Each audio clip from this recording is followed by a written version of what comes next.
Imagine this. You're throwing your 7-year-old's birthday party. Everything is ready, and 10 minutes in, your entire family gets up and walks out. Just like that.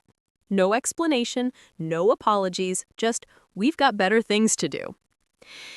It was a crisp Saturday morning, the kind that smells faintly of autumn leaves and promises. Lily, my little spark of sunshine, had been counting down the days for weeks. She'd circled the date in bright red marker on the calendar herself, adding tiny hearts around the number 7. I peeked into her room. She was already dressed before I even had my first sip of coffee. Her blue party dress shimmered in the morning light, twirling around her like she was Cinderella at the royal ball. "Mom, do you think they'll like the cake?" Her voice wobbled with excitement, almost trembling. "They'll love it," I reassured her, smiling. I didn't mention the midnight frosting fiasco, the sticky fingers from balloon inflation at 2 in the morning, or the hours spent arranging plates and sandwiches just so. Our living room was cozy, not extravagant. A slightly crooked banner waved across the wall, streamers hung haphazardly, and a mountain of sandwiches and cookies filled the table. Nothing Pinterest perfect, but everything was made with heart. The doorbell rang. Lily's face lit up like a sunbeam breaking through clouds. "They're here!" Her eyes sparkled. I opened the door. Angela, my sister, swept in first. Heels clicking, perfume trailing behind her like smoke, with her 3 children marching obediently behind her. My parents followed, bundled in coats, scanning the room with expressions that made my stomach knot. "Happy birthday," I said, trying to keep my voice cheerful. Mom's gaze lingered on the cake. Not a word, just a flicker. And Angela, her lips twitched like she was suppressing amusement. Cozy, that was the word she let float in the air. Cozy. My heart sank a little, but Lily? She didn't notice. She ran forward, arms out, beaming at Grandma and Grandpa. My mother barely returned the gesture, a casual pat on Lily's arm before turning toward the food table. Lily's smile wavered for the briefest second. She looked back at me, confusion and hurt in her little eyes. We all sat, the room filled with the scrape of chairs, the faint shuffle of gift bags being set down. No one touched the sandwiches. The air hung heavy with silent judgment, whispered jokes, and barely concealed smirks from Angela's kids. I tried not to let it get under my skin. I poured juice. "Help yourselves," I said. No one moved. 10 minutes felt like eternity. "So, are we still going later?" Angela asked, loud enough for me to hear. Mom gave a slight nod. Lily saw it. Her little shoulders stiffened, her eyes flicking between them, trying to decode some hidden meaning. Then it happened. Lily, brave little thing, reached for a cookie, pretending all was fine. Mom stood abruptly, smoothed her jacket, and with a calm so chilling it could cut glass, said, "We've got better things to do." It wasn't anger. It wasn't loud. It was casual, dismissive, and final. Angela's kids jumped up as if rehearsed. "Come on," she said lightly. "We shouldn't keep people waiting." Chairs scraped, coats pulled on, the door slammed behind them. Silence fell like a heavy curtain. Lily stayed frozen in her chair, hands twisted, eyes wide. "Mom, did I do something wrong?" she whispered. It shattered me. I pulled her into my arms, holding her tight. "No, sweetie, you did nothing wrong." But her gaze stayed on the closed door. She waited for it to open again. It didn't. That night, I sat staring at the streamers drooping in the dim light, the cake untouched in the center like an unspoken accusation. Fury simmered, slow and cold. I didn't yell. I didn't chase them. I did something quieter, more powerful. The truth is, this walkout didn't come out of nowhere. It was decades in the making. I grew up just 2 years behind Angela, but in child years, it might as well have been a century. She was everything I wasn't. Golden, charming, effortlessly popular. And me, I was the smart one, which translated to awkward, overlooked, and constantly measured against her. While she learned to apply makeup at 13, I learned HTML and coding. While she sneaked out to parties, I sneaked into the library past closing hours. Thanksgiving dinners? Everyone gravitated to Angela. Me? I was invisible. Why can't you be more like your sister? Those words haunted my childhood. And yes, I laughed it off. Dry humor became my armor. By the time we were teenagers, the roles were cemented. Angela dazzled. I endured.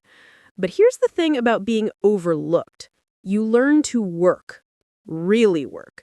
While she dazzled at social events, I built ideas, spreadsheets, small businesses before I was even old enough to vote. My family thought it was cute, a nerdy little hobby. They had no idea I was laying the foundation for my future. Then came Thomas. We met at a conference. Bad coffee, worse suits, endless PowerPoints. He was like me, driven, restless, hungry. We clicked instantly, laughing at the dull speakers in the back row. And by the end of the weekend, I knew he was more than someone I liked. He was someone I could build with. Ramen dinners, long nights, no safety net. Slowly, we built our lives together. But ask my family, and the narrative changed. When we struggled, I was foolish. When we succeeded, it was all his doing. Convenient, right? And then the exploitation began. It started small, helping with bills, covering vacations, paying for Angela's children's birthday parties. A little here, a little there. Then it became expectation. Anything I hesitated to fund became a crime. If I suggested a modest plan instead of an extravagant one, the looks were sharp, accusing, like I'd committed treason. For years, I complied. I wanted to belong. I wanted approval. I wanted the warmth I saw my sister basking in. So I paid, and I paid, and I paid. Until Lily's birthday. This year, I said yes to a small, family-only party. No entertainers, no lavish gifts, just us. But deep down, I knew this was a test, not just for them, but for me. Would they show up if there was nothing in it for them? Would they still love us without the spectacle? The answer came 10 minutes in. Lily lay in bed that night, staring at the ceiling, whispering the same question over and over. Mom, did I do something wrong? I sat beside her, brushing her hair. Her lip trembled. She wanted to believe me, but the hurt was fresh. That night, I made a decision. Years of feeding entitlement ended here. I closed accounts, canceled transfers, stopped funding their lifestyle. For the first time, the burden lifted, and the house felt lighter. By morning, the panic began. Texts, calls, guilt trips, all aimed at me. I ignored them. My only reply, you walked out on Lily. Don't call me again. Then I blocked them. Silence fell, and this time, it was mine. 2 weeks later, I threw Lily another birthday party. This one was real. Friends who loved her, laughter loud enough to rattle the windows, games, a scavenger hunt, simple decorations, but full of joy. Lily's laughter echoed through the yard, triumphant and bright, and somewhere deep inside, I smiled, knowing that for the first time, the day was truly hers. But of course, they didn't let it go. They weren't finished yet. Desperate people get sloppy. And when that happens, chaos follows. Just when you think the storm has passed, the real chaos begins. Desperate people get sloppy, and that's exactly what happened next. 2 weeks had passed since Lily's second birthday, the one that finally belonged to her. The house still smelled faintly of birthday cake, laughter echoing in my mind every time I walked through the living room. I thought the storm was over. I thought they'd realized their place. I was wrong. It started with subtle digs, Mom's texts, carefully worded, dripping with passive aggression. Nancy, don't be dramatic, we'll talk later. Then Dad chimed in, reminding me about mortgage transfers. Angela's first attempt was even sharper. Tori's party is next week. You know the usual, don't let her down. They thought I would cave. That years of conditioning, the family's unspoken rules, the silent expectation that I provide would bend me. But I didn't. Instead, I stayed silent. By day 3, the tone changed from passive to desperate. I started hearing whispers from distant cousins, old family friends. Your mom says you've abandoned them. What's going on? The gossip mill spun faster than ever. And then they targeted Lily. One afternoon, she came home from school, her little hands clutching a glittery envelope, pale as a ghost. "Mom, Grandma gave me this," she whispered. Inside was a card, cheerful and bright, but the words stabbed deeper than any blunt insult. "Dear Lily, we love you very much. We only left your party because your mom ruined it. If she stops being difficult, we'll come back. Love, Grandma and Grandpa." I felt my vision go red. Manipulating me was one thing, but trying to poison my daughter? That crossed a line. "It's not true, Lily. You didn't do anything wrong," I said, kneeling to meet her eyes. "They're lying because they want control. None of this is your fault." She nodded slowly, but I could see the tremor in her little body. Her trust, fragile yet strong, had been shaken. That night, I called my lawyer. By the end of the week, a no-contact order was in place. They were legally barred from reaching Lily, not just slamming the door, locking it, welding it shut, throwing away the key. Angela left a voicemail the next morning, a scream transcribed into words. "You're poisoning Lily against us. You're cruel. You're destroying this family." Mom tried another letter, sugar-coated with righteous indignation. "Nancy, you're overreacting. We just want to love Lily. Stop making her suffer." The irony almost made me laugh. They were the ones who humiliated a child. They were the ones who walked out. And yet they were trying to play the victim. Meanwhile, the world they had relied on, the one funded by me, started crumbling. Mortgage bills went unpaid. Angela's lavish birthday plans? Canceled. Villa trips? Gone. The facade of perfection cracked into jagged pieces. And me? I did nothing. Instead, I focused on Lily. I threw her a party she would never forget. Her friends filled the house, their laughter ringing louder than any magician's trick or balloon animal. She ran through the yard triumphant, radiant, free, and somewhere deep inside I felt it. Peace. Real. Unshakable. Because I had protected her. But the family drama didn't stop. First came the letters, Mom's handwriting, elegant and floral, masking venom.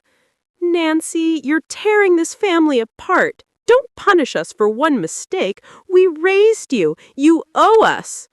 Angela skipped the sugarcoating, going straight for the jugular. "You're selfish.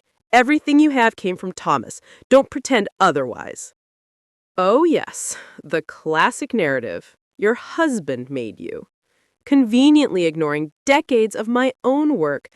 Nights spent working until 3 a.m., scraping by on ramen, building a life. According to Angela, I was just a +1 with a credit card. When guilt failed, they went public. Cousins I hadn't spoken to in years messaged me, "Your mom says you've abandoned them after everything they did for you."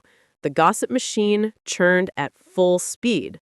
But this time, the truth leaked too. Word got around that they had walked out of Lily's party, leaving a 7-year-old in tears because the party wasn't grand enough. Sympathy shifted. Suddenly, I wasn't the ungrateful daughter. I was the mother protecting her child. They were the villains. And yet they flailed, desperate, clumsy, making themselves look worse with each attempt to reclaim control. One afternoon, Lily returned from school clutching another envelope. This one wasn't polite. It was a direct attempt to manipulate her. "Lily, your mom ruined everything. If she stops being difficult, we can have fun again." I ripped it from her hands, fury boiling beneath my skin. "You see that, Lily? Lies. They're trying to trick you to make you feel guilty for something you didn't do. Don't believe it. She nodded, tears welling, but trust is a fragile thing. It had been tested, and I promised myself it would never be tested like that again. That night, I slept lightly, aware that boundaries had been drawn in stone. For once, I wasn't paying for acceptance. For once, I wasn't bending to entitlement. Weeks passed. Mom, Angela, and Dad tried every tactic. Pleading, shouting, guilt, insults. Nothing worked. They didn't just lose me. They lost the image they had relied on, the compliant, ever-generous daughter who funded their fantasies. And what did I gain? Lily's laughter, wide and unfiltered, echoing through the house. Thomas beside me, steady, supportive. A life built on authenticity, real joy, real love, not performance, not exploitation. Lily thrived. She wasn't the shy girl who froze at disappointment anymore. She ran through life confident, knowing who truly loved her. She still talks about her second birthday, the one with friends, games, and laughter. She calls it the best day ever. Business grew too. With the constant drain gone, I opened our second office in Canada. Thomas and I worked side by side, building a life not dictated by others' expectations, but by our own vision. And the family? Chaos, humiliation, reality biting harder than any confrontation could. Mom and Dad eventually lost their house, cramped into a tiny apartment they once mocked. Angela's life unraveled, no lavish parties, no exotic vacations, children angry and confused. Tori, Brandon, and Joshua realized that fun wasn't owed, it had to be genuine. And meanwhile, every attempt to reach out to me ended in failure. I didn't answer calls, I didn't read texts. Peace with people who would walk out on a child isn't peace, it's surrender. And surrender is something I'll never do again. Lily and I, we laugh, we play, we thrive. And we know true family isn't those who demand, but those who give without expectation, who love without leaving, and who stay when it matters most. And as for me, I have my daughter, I have Thomas, I have a life built on truth, laughter, and freedom. That's more than enough. Because sometimes the bravest thing isn't yelling back, or paying back, or proving yourself. It's protecting the ones you love, drawing the line, and letting the rest fall where it may. Lily looks up at me with a grin, holding a crayon-stained drawing of our little kingdom. Mom, this is the best day ever. And for the first time in my life, I don't feel the old ache for approval. Because I finally know I don't need them. We're enough.